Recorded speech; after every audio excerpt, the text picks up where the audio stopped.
Sharon joins us up next in Ohio. Sharon, welcome to the show. Hi. How are you guys? We are doing great. What's going on with you? So I'm a stay-at-home mom, and my husband has a pretty good job, making like $65,000 a year, and he moves up every year. And so my question is, we still owe my parents around $20,000 for they helped us buy our house that we're in right now. How can I convince my husband to focus on paying off that debt rather than just going slowly and then in the meantime making extra cash here and there and then using that extra cash for fun things like vacations and hobbies and stuff? There's something about owing your parents money and then you go on vacation.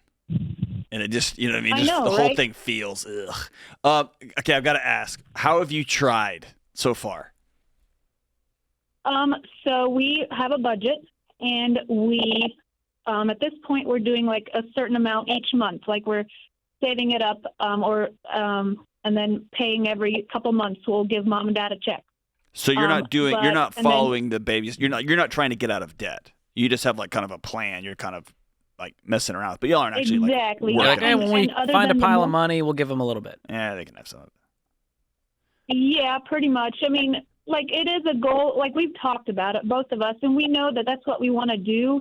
But I guess he's not as intense about it as I am at this point. And being a stay-at-home mom, I don't have any other income really other than his, which is fine, except that when he goes and spends his extra income other than his salary on fun stuff.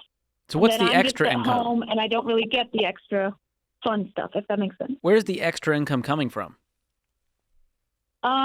Things like extra mechanic work for friends or working overtime at his job. They had a big project they had to get done, so he got paid extra, stuff like that. But he sees this as, well, this wasn't in the budget. This is extra money I earned. I'm just going to go spend it how I want. Pretty much, yeah. I mean, when I ask him about it, usually he'll say, oh, yeah, well, we can put some of it towards the loan or whatever.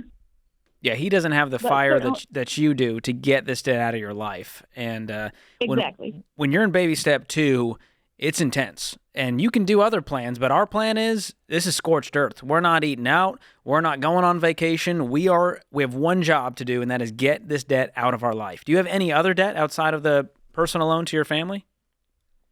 There's a little left on the mortgage, but otherwise, no. Okay. Well, I think that obviously we got to get him on the same page, and it's hard for you to do, which I'm sure is frustrating because you don't have the ability to go create extra income to do this. Well, actually, actually you do. Okay, so let me hop in here, George. Sharon, somebody told you that the way you feel doesn't matter. Who was that? Was that when you were little? Possibly. Okay. Because you've carried that message. That's a story you were probably told at some point, and then now it's a story you tell yourself that you wish things were different, but this is just the way this is. And I know I feel this way, but he works hard, and that's fine. I'm not going to fight him, and okay. And you are slowly drowning in what I would say is a pool of apathy. Fair? Yeah, that's fair, I'd say. And so the reason I asked you earlier, what have you tried? And you did what many peacekeepers do, is you deflected to, well, we have a budget and we kind of do these things. What that tells me is you have a budget every month, and he either over like a football game or something, he'll look up and be like, yeah, that's great.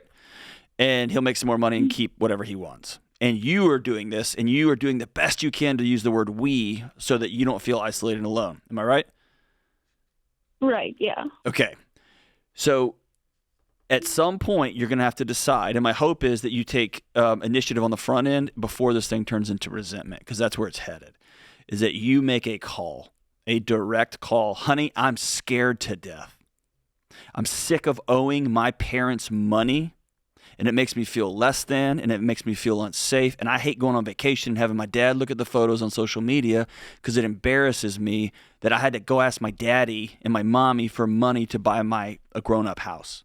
I want this debt out of our life. Please join with me on this. Yes. That is different than, hey, honey, it's budget time. Oh, okay. You see what I'm saying?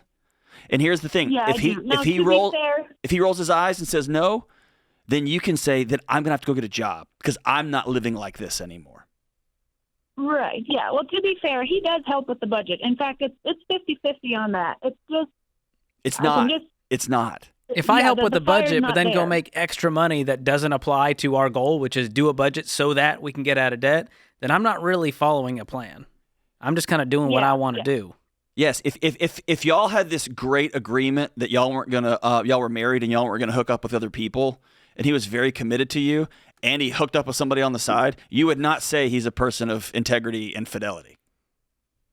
Right. And so saying we do this budget together, we do it 50-50, yeah, cool, y'all talk about it together, but y'all aren't living the reason you have a budget is because it gets you to your goals.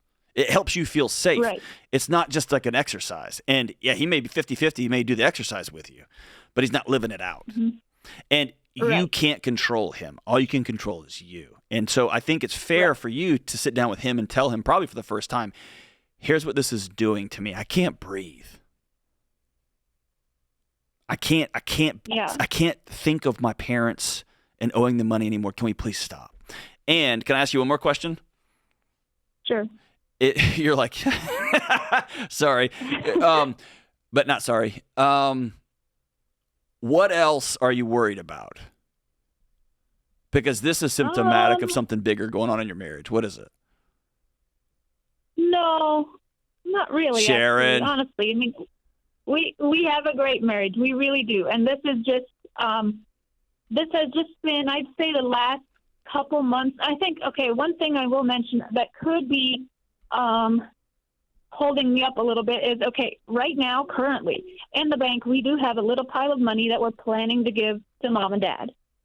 And I told him once, I was like, well, couldn't we give them, if you want to save it up for like a rainy day or whatever, couldn't we give them a little bit at a time just so I can feel that motivation that I can still feel like we're making some sort of progress. You know, I told him it doesn't have to be much. And he's like, well, he would rather do one big chunk at a time. He's like, if I were mom and dad, I would want a big check, not multiple small ones or whatever. So what if y'all solve this problem by just asking your dad? Yeah, we could do that, I guess. Mm-hmm. Has there been any conversation with when you're going to pay this back to them?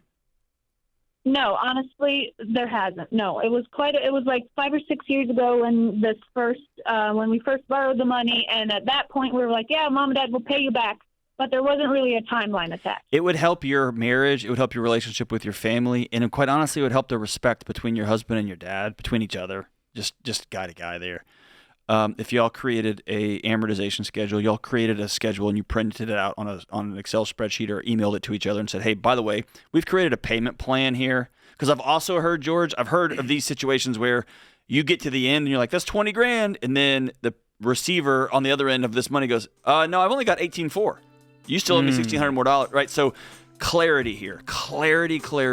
Let's put a budget down in front of them. Talk to your dad. Say, do you want small monthly sums or do you want every 3 And months? just say, hey, we're paying this off in 10 months. It's $2,000 a month. This thing's going to be gone, and we're going to be about the business of doing that. And any extra work you're doing is going towards that debt, not just for fun money. And that is what doing a budget means as a couple. And it's going to take a hard conversation. It's going to take a better budget. I'm going to gift you 1 year of every dollar premium to help you guys get on that plan. Hang on the line. Austin will gift that to you. Wishing you guys the best in getting rid of this debt.